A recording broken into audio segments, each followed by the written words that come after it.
Right now, at this exact moment, you think you are alone inside your own mind. You believe your thoughts belong to you. Your identity is yours. Your choices are your own.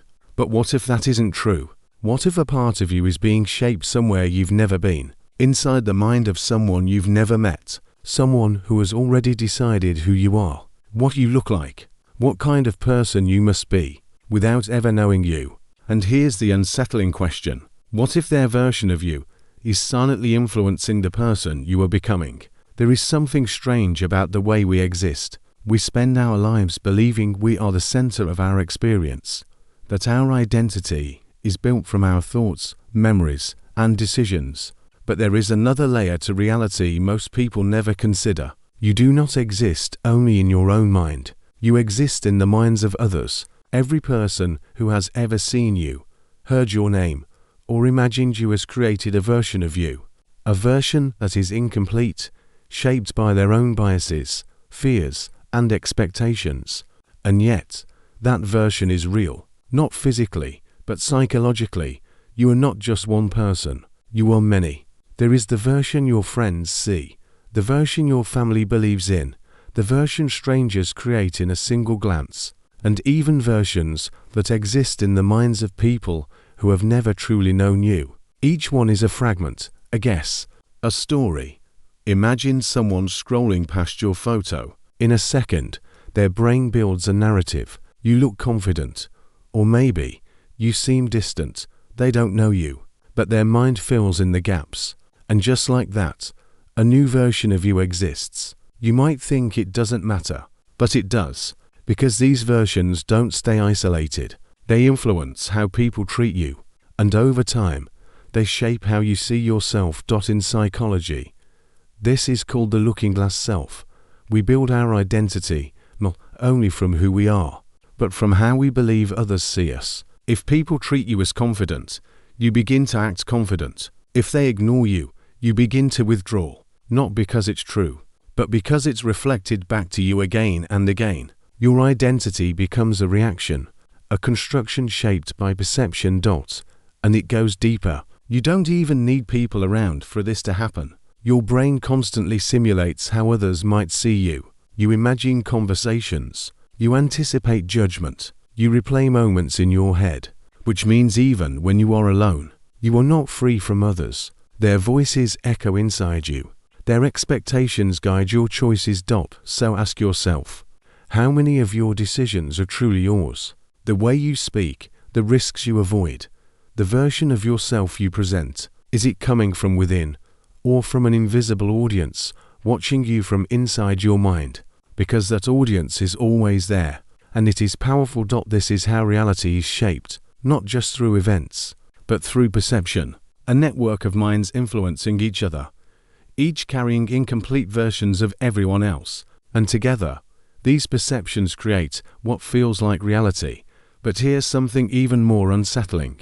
You are influenced not only by people you know, but by people you've never met, through culture, media, and collective expectations. Invisible standards define success, beauty, and happiness. You absorb them without noticing.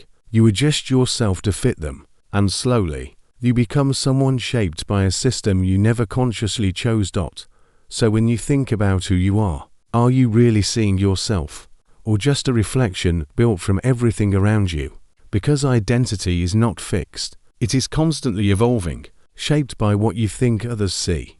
Here's the paradox. The more you try to define yourself, the more you rely on others to do it. Without comparison or reflection, identity becomes difficult to grasp. So you look outward, you imagine how others see you, and you build yourself accordingly. But in doing so, you move further away from something purely your own.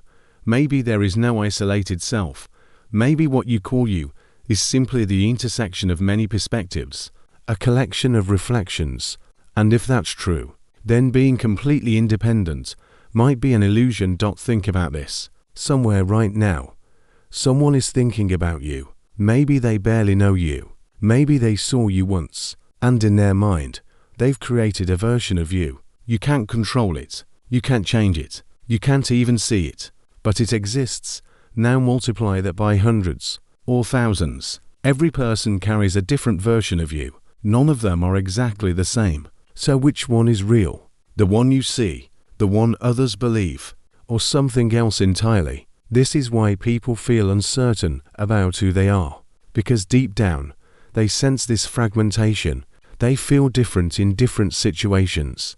They try to create a stable identity, but contradictions keep appearing, and that creates discomfort.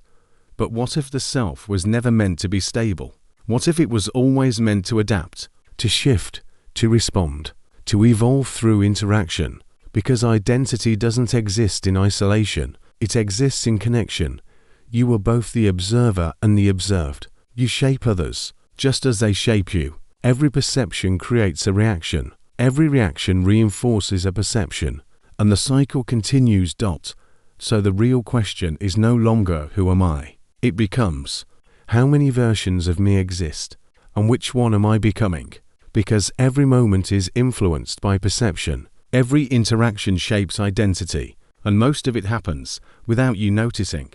Now return to the idea from the beginning, that you might be living inside someone else's mind, not physically, but as a version, a reflection, a constructed idea, and that version might be influencing you, not directly, but through expectations, through reactions, through subtle feedback loops.